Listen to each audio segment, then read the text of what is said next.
Off top. Can't burp or fart in space. Play the music. This is the Domonique Foxworth Show.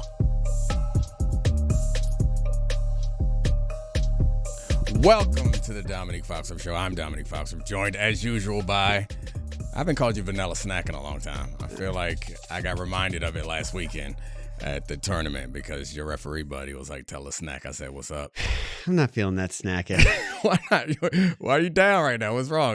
I don't know. Nobody's been flirting with you lately? I saw a YouTube comment that said I look like Luka Doncic after a hard night out. I told you. Well, I guess never mind. I was gonna say I told you not to read the comments, but they make you laugh more. They make you laugh more than they hurt your feelings. I kind of liked it.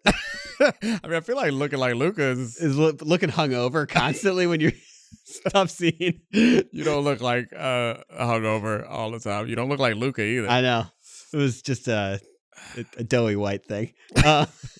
Why can't you fart in space? Does that mean you're healthier there? In Levitardian? Oh, no. It's because of gravity. I mean, there is no gravity. And so the gravity is which separates the air from... gas? It separates the gas from the liquid or solids in your body that allows you to burp and fart. I guess it has to come out somewhere, though, right? Like the air doesn't leave your body. Maybe it's just not like a hard expression. It's just more like a seep. I got a friend that seeps a lot. It's just a lot of leakage. A lot of leakage. He really likes buffalo sauce, and his body doesn't like buffalo sauce, and he can't kick it. Okay. Yeah. So that's got it. He's had more incidents than an adult man. Does he have are these fart incidents, or is there something like he accidentally his pants off?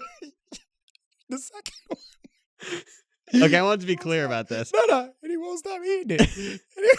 It's like more than it should. This is like something you should go to a doctor for. You might have ulcerative colitis. I'm sure he's been to many doctors. Just needs to stop eating buffalo sauce. He's got to go to He's got to go to Dan's doctor. No, he can't go to Dan's doctor. Get some back alley blood tests.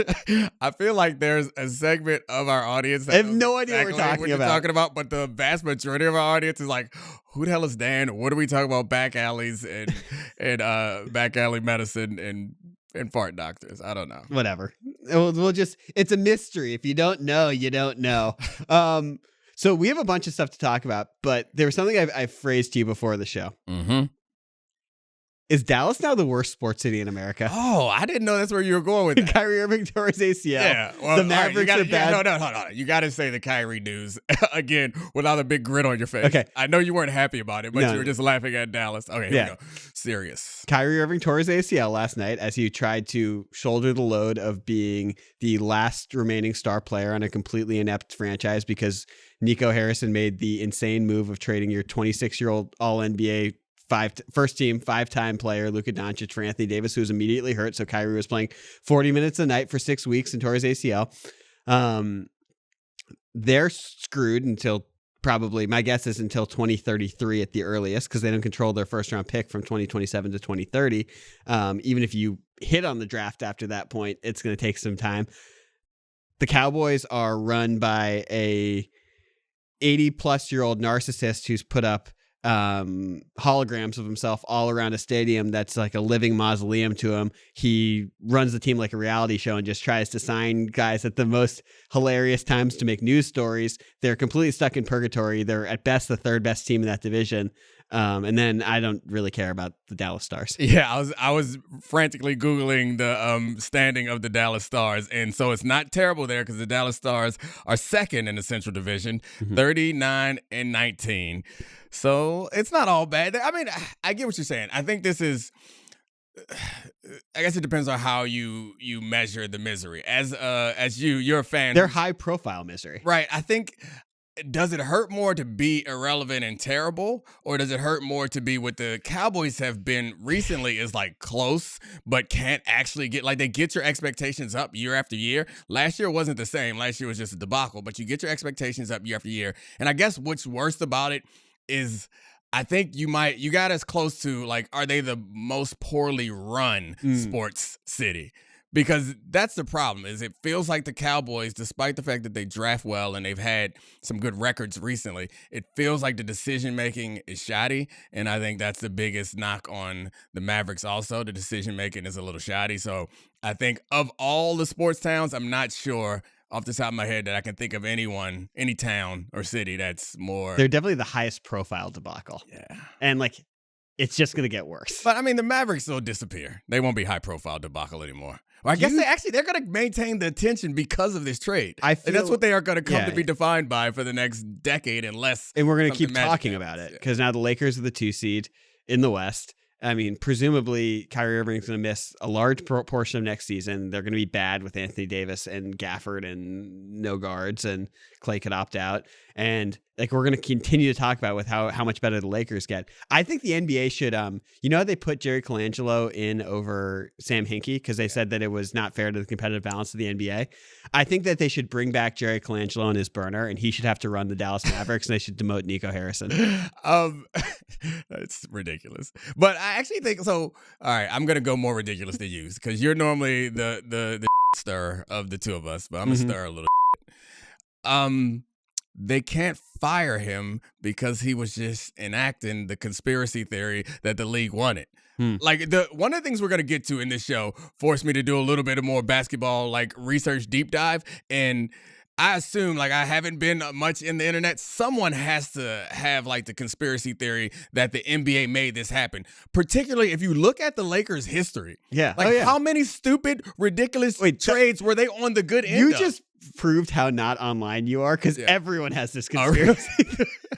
I like you organically came upon it. I'm looking like, man, they got Wilt for a trade coming off 3 MVPs. Kareem, they traded for the Magic pick. Kareem was the first one that I thought of. The Magic one came to my mind quickly, but as I was Pau Gasol, who didn't get shopped around the league, bailed out Kobe. Oh yeah, the Pau one's coming up later for the game that we're doing later. But the Pau one, the Wilt one just jumped out to me because in my mind, I know Wilt went to the Lakers, but I know that he didn't win there. So like in my mind, I was like, oh, they probably just got Wilt on like a champion or like a farewell tour situation. No, he came off 3 straight MVPs, and they would have probably won the title if he didn't get hurt in the end of Game 7. They lost by 2 points, and he got hurt with the last 5 minutes. They weren't going to win the title. Yeah, but I mean, the point is that I assumed that I didn't include the Wilt one in this situation where it's like, oh, LA always gets the ridiculous top of their game star. Oh, yeah. But Wilt was coming off of 3 straight MVPs. He was the best player in the damn league. Yeah. Well, second best player in the league. Well, I mean, he was the MVP of the league. How about that? The most valuable player in the league. You know what's crazy is that OKC has Dallas's pick swap in 2028. Just wait till it's the first overall pick. I don't know who's the there's no reason why I would know who the projected number 1 overall pick is in 3 years because he's a high school sophomore. But I have stopped before I say something. I've stopped telling you. I'm not on Twitter that much because I feel like it's annoying. Like when people say I'm vegan or like, you know what I mean? It's like, I don't drink. Like it feels like I'm better than you. But if you're saying this is as popular as it is, like I feel like I need to go back to saying that because otherwise I'm going to look like an idiot. Well, it's not just Twitter. Right? Like I'm very much off Twitter, but like Reddit, Twitter, all this stuff. People are like, it's always the Lakers. Adam Silver needed to bail him out, just like Stern had to bail out Kobe in 08. Well, then in that case, you can't fire Nico. Well, I guess you can fire him, but then he gets hired as Rob Pelinka's assistant GM. Yeah, you can't people do that. People were like, could be too obvious. You can't do that. Yeah, you gotta go to the league office or you gotta find a way to pay him some other way. You can't go get a ring with the Lakers. Go to Nike. There you go. Boom. Let's hop into. We have some NFL draft stuff at the end, but since we're on NBA, let's hop into some NBA first. We have a fun exercise here. Okay. This is your brainchild. Yeah.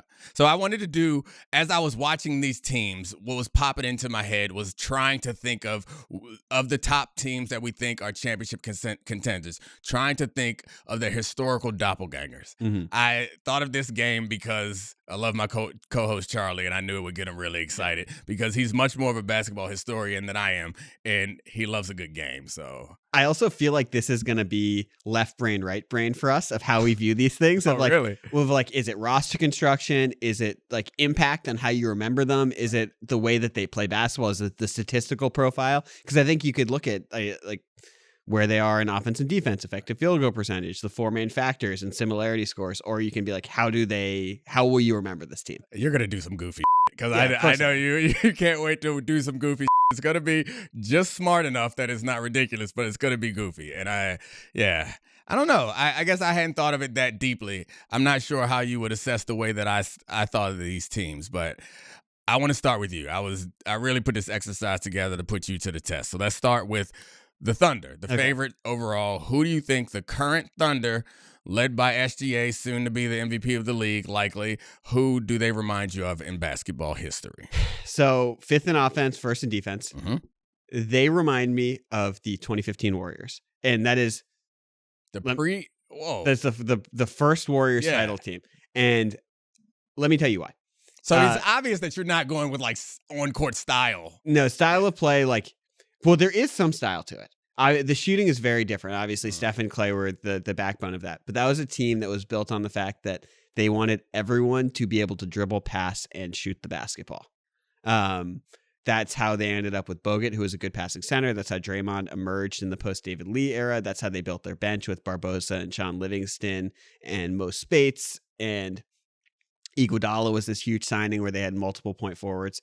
Sam Presti follows that ethos. Everyone has to defend. Everyone has to be able to handle. Everyone has to be able to pass. They don't have the shooting like that.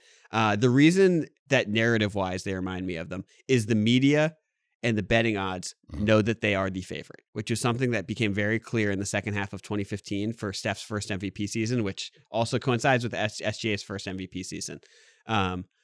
But there was a narrative from ex-players and players around the league of being like, maybe this team isn't big enough. Maybe this team, they haven't beaten anyone. They haven't done it yet. Until they do it, I'm not going to believe in them. And I actually think when you hear the way that ex-players and players around the league are talking about this Thunder team, it's with significantly less confidence than the quote-unquote basketball experts. Yeah, I'm surprised. I remember it differently. I don't even remember the betting odds. Like you say it as if it was. It was Cleveland's first year back, and they were and Golden State. Those are the two heavy favorites. Right. And I guess I remember, to your point, I remember a lot differently. Yeah. Like I remember it like no one really thought it could happen. Mm-hmm. And Barkley was calling him a soft jump shooting team. That's that's exactly who stands out in my mind is Barkley saying it was a soft jump shooting team and it never could work. But I actually do remember, I think Shaq on that same time was like, yes. Mm-hmm. I think he was the first one that I heard. It might have been in response to Barkley saying that he could win, and I was like, okay, I don't know if I believe it or not. So I remember watching that. I'm surprised that you chose that team, though, because they're so different. They're very different, but they're also light years ahead. They were light years ahead of the last way of building a team, and Oklahoma City is way ahead in the second apron era of how to build a team that can last for 5 to 7 years. I guess that's fair. But another pushback that I have against that, and I shouldn't push back against yours too hard until I say mine, because mine has holes in it also. They're all gonna have holes. Yeah. But this doesn't have. It felt like the Warriors were different. This doesn't feel as different. And maybe to your point, this is the new second apron, but the Warriors were like, it was historic. It's like saying that you can't run the ball. It's like the first team that decided to substitute short passing in for running, and means like that team won. This is not like that. When I watch OKC play, I don't think like, oh, this is an entirely different way to think about and play basketball.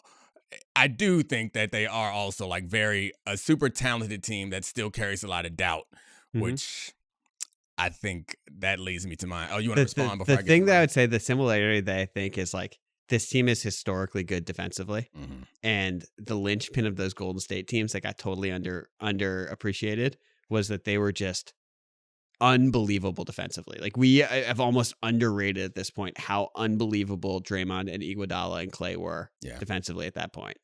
So on that note, I went with the 2011 Bulls because I was thinking the same thing. It's like a team that was a defensive juggernaut and offensively was centered around the ability of one unique player who also won MVP that year in Derrick Rose, and that's SGA. And they both I didn't realize how many more free throws SGA gets, because I think of Derrick Rose as Iverson-esque in that he's going to the basket a lot and going to the line.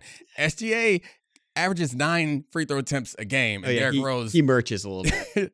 Derrick Rose was just around 6 or 7 in that period. So, but generally, they're both guys who are heavily dependent on the free throw as an offensive weapon in a team that's focused around defense. And there's not a real number 2. Like the real number 2 or the number 2. I feel bad at saying this about Jalen Williams, but I think we know that like he's like a high end or a low end 2, a high end. He's not a true. You don't think Chet can be the number 2 on the team?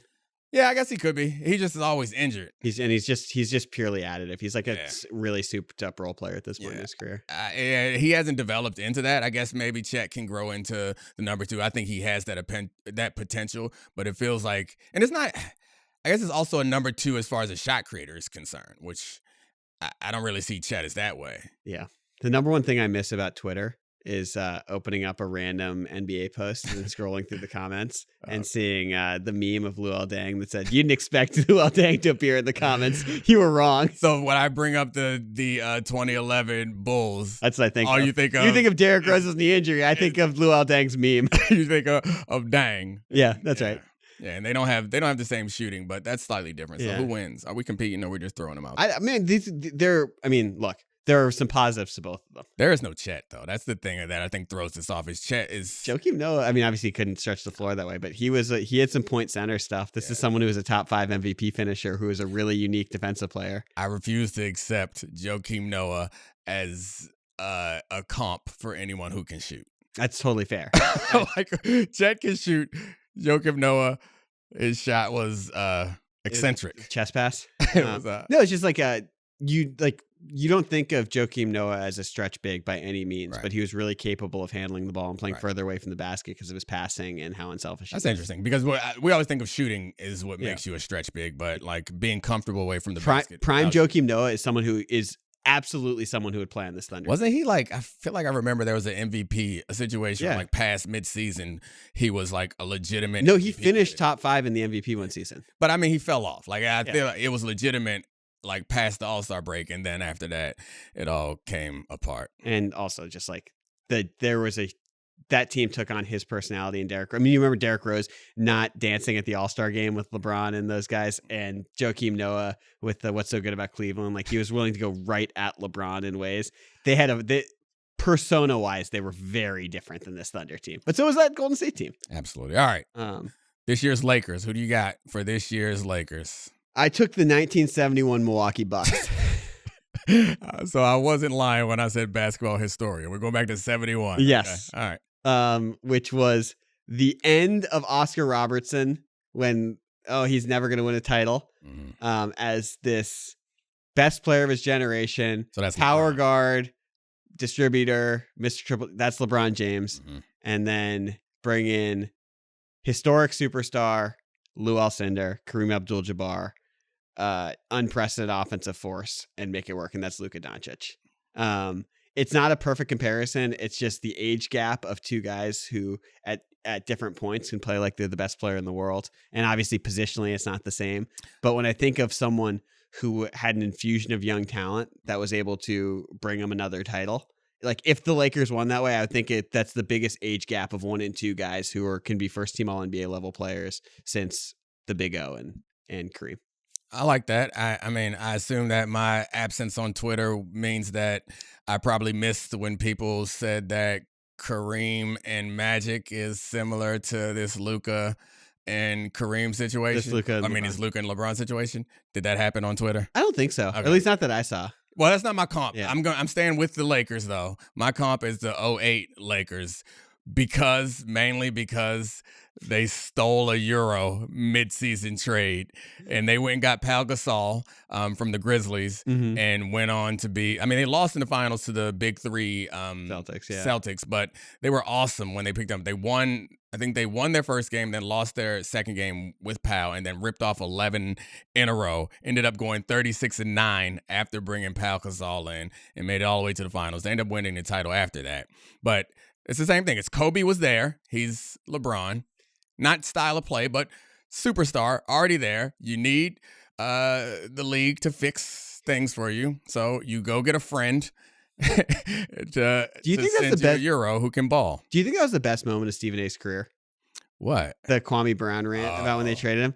He's a bum. He has small hands. He cannot catch the ball. Oh man. So one of the things He's a certified bum. I assume that I feel like Stephen A is one of the few things that Stephen A has like apologized for, right? I think so. I think Did he? maybe. I don't know. I feel like he might have apologized to Kwame Brown at some point. Maybe not. Kwame definitely demanded an apology at some point. Well, later on he did, for sure. I think Stephen A regrets that. But I do like looking at these old teams because Can we think about they traded Kwame Brown for Pau Gasol. I know. It was a good And trade. I know the pick became Marc Gasol. Yeah. No one thought that at the time. Yeah. No, El Tanquito, he was coming off being 400 pounds. He's a second-round pick. No one thought that.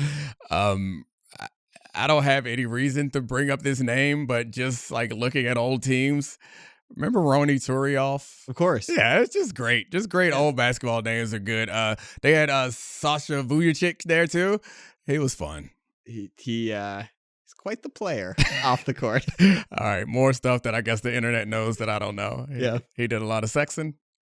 Just elite starting five. Okay.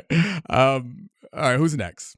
Unless we had anything else on that team. I mean, I guess the question is,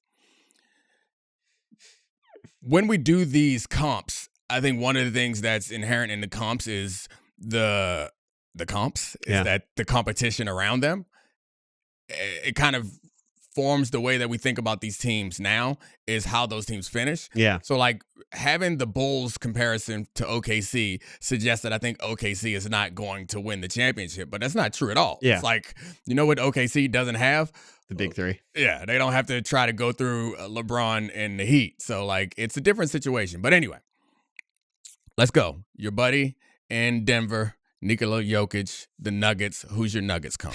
I picked the 2018 Cavaliers. I think that, I mean, you could make, in my opinion, 4 arguments for the best year of LeBron's career. Mm-hmm. I think you could say 2009 when he played Orlando in the postseason and, left it all out there and lost to a really roided up Orlando team. And I think he averaged 41 a game in that postseason. I don't know where the stats ended up at, but it was ungodly. I think you could make the case for the 2012-2013 range with the Heat when he was having like center-like efficiency and sort of reached this new level of how dominant he was. I think you could easily make the case for 2016 when he beat a team that we thought was at that time the best team of all time, the 2016 Warriors. But to me, it's 2018. That playoff run through game 1 of the finals was, I thought, the best basketball I had ever seen someone play. I don't remember the peak Jordan years. I apologize to those people. And he was surrounded by an aging roster. Kyrie Irving was gone. The Isaiah Thomas trade had flamed out, and they didn't have much flexibility. We're talking about George Hill, Kevin Love, who was on his last legs, Tristan Thompson, J.R. Smith, Darren Williams, Jordan Clarkson, before Jordan Clarkson became a valuable 6-man. And to me, that roster around him is more reminiscent of where I think the roster around Nikola Jokic is, who's having the best offensive season maybe we've ever seen statistically, or at least since those, like some of the prime crazy, the 2016 years for Steph or whatever. But he's having an unbelievable year. And like, we're at a different point with this Nuggets roster where they don't have any bench help. Mm-hmm. They are going to really need Aaron Gordon, Christian Brown, Jamal Murray, and Michael Porter Jr. to be on the floor for every crunch time minute, playing really well for them to have a chance in any series. So it's funny because I went with the Cavs also, and I went with the pre-Heat Cavs, and you went with the post-Heat Cavs, which I guess maybe is just suggesting that Jokic is better than I'm giving him credit for. I do want to be clear. Jamal Murray is way better than anyone else on that 2018 Cavs team. Right. And he's awesome. He's awesome. I think I went with the Cavs that lost in the finals to the Spurs, which feels even more insulting than, so you're out here defending your Jamal Murray take and making sure he knows that you don't mean he's that bad. But I went with a team that I think is probably even more wrong because it suggests that Jokic is not at the peak level that he's at now, which is the most insulting part. But slightly less insulting is the supporting cast that LeBron had back then. And it's really, I mean, I just love saying Boobie Gibson. Like Boobie Gibson, Wally Zerbiak. Zerbiak was on that team, right? I can't remember. I think Danielle Marshall, Drew Gooden, Zydrunas Ilgauskas, Eric C. Snow.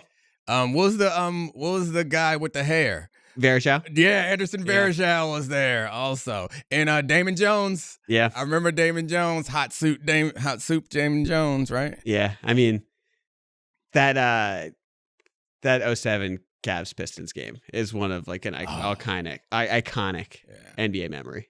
I can't wait for LeBron's last dance. Do you think that was the moment that he just was clearly, even though he didn't win a title for 5 more years, that he had clearly become the best player in the world? Yeah, I mean, I guess that playoff run, and I know that we do the whole ring counting at some point, and I know where you fall on this. You're a Jordan guy on greatest of all time, but to the point that I was making earlier about how the surroundings and the competition and all the context matters, like if you could give points for seasons, like I'm not sure that season doesn't give you whatever 100 points in your career is a championship.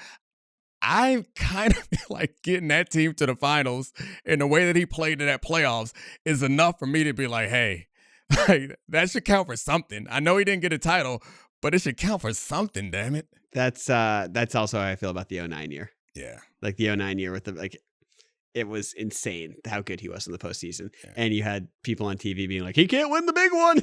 It's ridiculous. Yeah. I mean, that's funny. Yeah. Because I feel like we just went through a news cycle about the face of the game stuff, and LeBron received a lot of like criticism for suggesting that he wasn't the face of the game and that it's hard to be the face of the game and media is hard on him and all that stuff. And it's like that to me, the people who push back on LeBron, and I'm not including you in this because I think your pushback was about LeBron saying that he didn't want attention, I guess. Oh, yeah. It's not about that he's had it easy. It was just him implying that he never asked for it. And I do think he always wanted to be the face of the game. I mean, it sounds pretty cool. Who doesn't want to be LeBron James?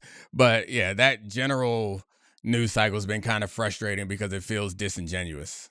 It has driven me nuts. And like we can keep it's the reaction to it. Yeah. It's all these people who are saying, and these are like my favorite people too. Mm-hmm. Like this is listening to Bill Simmons talking about it. This is listening to Pardon My Take talk about it. Basically being like, people are really nice to NBA players now. Like people had it harder in the media back in the day. And it's like, yeah, if you think that social media is not part of the media, maybe that's right. Because there aren't people at stadiums like hurling racial epithets at these NBA players in ways that are like, yeah, that you're right. Now we treat NBA players like human beings. If that's the standard, it is certainly nicer now. But LeBron, no one has had it harder than him with the media. Yeah. Period. Full stop. Even with his media mafia, like First Take exists in a large part because they just debated if LeBron had the clutch gene.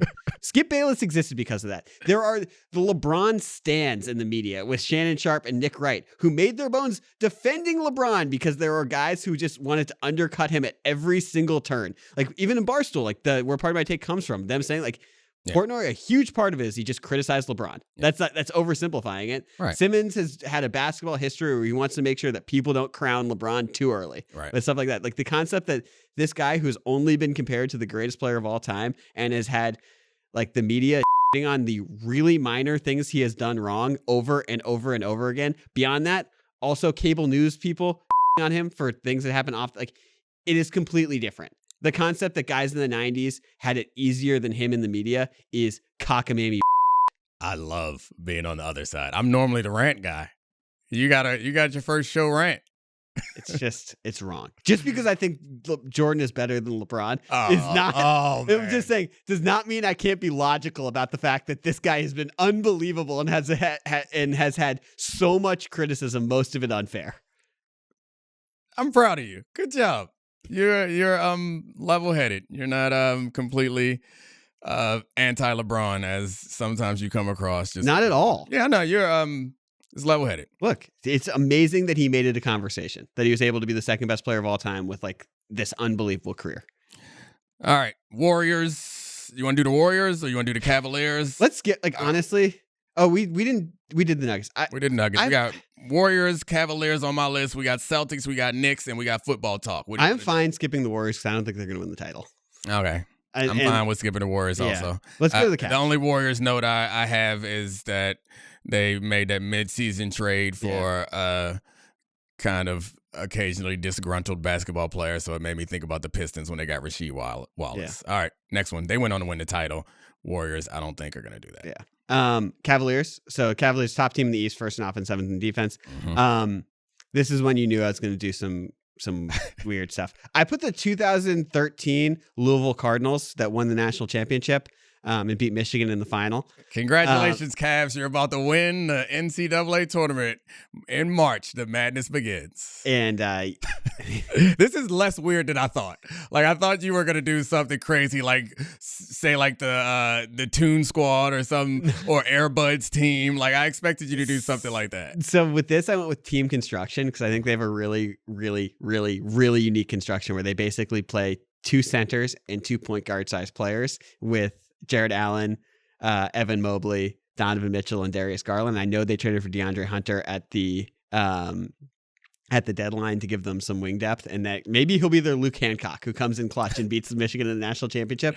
But I couldn't compare them to other Twin Tower NBA teams. Like, it's not right to compare them to, like, obviously like McHale and Parrish or Hakeem and Ralph Sampson. Like that doesn't feel right to me. Duncan and Robinson, obviously, because their offense is built around these 2 guards who are hyper skilled and are, offensive forces. And so they're getting Russ Smith and Peyton Siva, and that team was built around those 2 guards who were 6 foot and 5'11", and Gorgie Jang and Montrezl Harrell.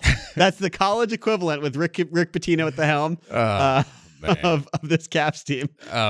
Yeah, so I went with. It's just hard to use that as some sort of projection tool. It was fun. It's good. That was a good Final Four that year. It was fun. It was awesome. Yeah, you had I remember Tim Hardaway Jr. You remember the fan favorite Spike Albrecht going crazy in the national championship? It was a good run. I can't make fun of you because I went a little lazy also. This was way too much work. I mean, yeah, yours wasn't lazy. I'm sorry. I went a little lazy because I saw Donovan Mitchell and was like, you know what? I think they're like the Donovan Mitchell Jazz, where they had 2 guards and a big center that kind of made their defense incredible. The 2021 team that was the 1 seed. Yeah, and they went through the regular season and were dominant to a point where people started to really legitimately take them seriously. Then they found their way out of the playoffs. But I was thinking that team is like Conley and Mitchell is similar to Garland and Mitchell. And then obviously I think Evan Mobley offers more than just his defense, but Evan Mobley, this is more of a great regular season with similar roster or playing, I guess not even playing styles to be fair, but roster construction. What do you think? I think that's fair. I mean, I think this is one of the things that I think is like playing style is very similar, which is a defense built around 2 big guys that can protect the rim and like funneling things that way. And the difference is offensively, Donovan Mitchell is intentionally carrying less of a load this season, right. and it's more egalitarian, and that makes me think that the ceiling is higher for this team. And also, I feel pretty confident that Evan Mobley is not going to get played off the floor in the postseason. Yeah, there's no way he's going to get played off the floor. Yeah, that was the wrap on that particular team. Yeah, but that team did move the ball really well and make a ton of threes. Like there were coaches who were doing the whispering, being like, "This team plays like the 2014 Spurs," about that Jazz team, and obviously no one really plays like that team. But Mitchell has gotten a bad rap for being more selfish than he actually is. You love Mitchell. You're a big Mitchell guy. I just I'm not down for the NBA media being unfair to players. You can't take my corner as a defense lawyer of the players. Then what am I going to do? I'm going to have to hate on them? That's right.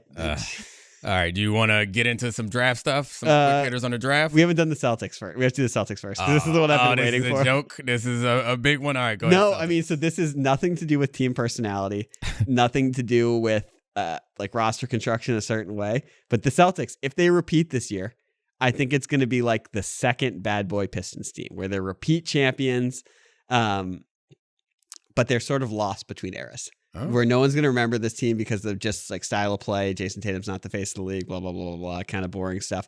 Just like that Pistons team was sandwiched between the Celtics, Lakers, and then the Bulls. And they were, despite being memorable, they're not nearly as memorable as those teams. And that could easily happen with the Celtics team that could sort of occupy a space between parity and an Oklahoma City thing if they explode that way.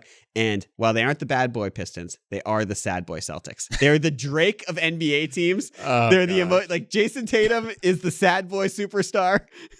All right, you delivered. You forced us to do this topic, and or this team.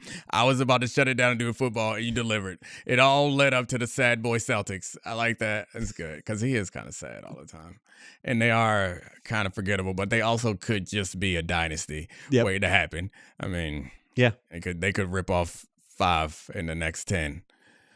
I wouldn't go that far. I think 5 more in the next 10 years. I mean, total, including the one they just won. And you don't think they're good enough and young enough to win? No. Why Five titles in 10 years. Who? Let me put No, I understand how difficult it is. I'm saying that they will be competitive in this window. I mean, I guess no one else has done that. So you that's literally sound like Jaylen Brown talking to Taylor Rooks right now. I mean, I was trying to lift your confidence. You said people didn't call you the snack anymore. So, like, you're having this effect on me. Okay. Way to go, snack. Thank you. No, that's crazy. I just mean they'll be competitive. Yeah, I'm ashamed of that. It didn't take long. 5 is so many titles. I didn't mean that. I just mean more like than that. LeBron has. Yeah, it's more than the not Warriors more than have. LeBron. It is more. LeBron is 4. LeBron's about to win one this year, and we gave him one for that Cavs run. We just gave him one in this show, so he's got 5. Okay, and he's gonna get 6. You want to do football or you want to shut it down? What do you want? I'll leave it up to you. We're going to shut it down. We're going to talk a bunch of draft stuff on Thursday's show. Good. But have you thought about the idea of LeBron playing Cleveland in the NBA Finals? I have not considered it because I don't believe in Cleveland, and I just started to. I mean, I don't believe in Cleveland. I think Cleveland has. I have that Donovan Mitchell thing, as you know, which is why you hate me because I don't believe in Donovan Mitchell, and I'm just starting to seriously consider the Lakers making a run and getting to the finals. So this is the first time I've really given it any thought. Yeah, it's real. It's a real. What would be the best media story there? Would it be Lakers Celtics or Lakers Cavs? It's definitely Lakers Cavs. It would be unbelievable. Yeah, I mean, I get the history of Lakers Celtics, but you just talked about how the Celtics don't have a guy that we care about that much, and they got the sad boys. Like, anytime you can put LeBron back at center stage in meaningful games, and he's playing incredibly well right now. Would they boo him in Cleveland in the finals? Absolutely. I think they absolutely boo him. I mean, I don't think it's not malicious booing like back from Miami booing. They treat him like they treat anyone else. I don't think when they call his name at the start of game 1 or the start of game 3, you think that they're going to cheer him? Do you think if he wins at the Q, it's Cleveland, this is for me? I really love when you set up your own jokes. It makes me happy. Like watching you ask me a question to which you care not what the answer is. You're just waiting to get back around to where you can say Pablo and me. You can say this was all just so you can say this one's for me. I thought you were going to ask, do you think if he wins it in Cleveland, do they stay and cheer? And I actually think they might. I think it would too. I think they stay and cheer. They'll boo him during the game, not maliciously like when he came back from the Heat, but like just how they would do anyone else. But if he wins it there, I think they stay and cheer. It's going to be hard to fight off some of the NBA rigged conspiracies if LeBron is playing Cleveland in the NBA Finals. Why fight it? Lean in. We just go WWE for the NBA here on out. Like this is a show. Sports entertainment. It would be sick. All right, Charlie. I appreciate you, buddy. This is a big show for you. Yeah, this is a fun show. It's your breakout show. You like me ranting about the rants? You have some good jokes. You set them up and knock them down on yourself. You're just trying to boost my confidence. I'm not trying to boost your confidence. I don't like. You don't like complimenting. Hold on. When have you ever known me? Like when we have a bad show, I'm like, hey, we took an L today. Yeah, it's true. Yeah. We didn't. You won, and we won today. We won. We won today. You win as a team, you lose as a team. But we won today because of your performance. What a breakout show from Charlie Kravitz. It's a real Shamar Stewart show for me. We'll talk more. Right. We'll talk some combine stuff. We didn't have enough time today. We'll talk some combine stuff. We'll talk draft on Thursday and more headlines. Thanks to all the great producers. Podville, we love you. We out. We're out. Yeah, you ended it. You hit them with the "we're out." You're really taking over. This is the Domonique Foxworth Show.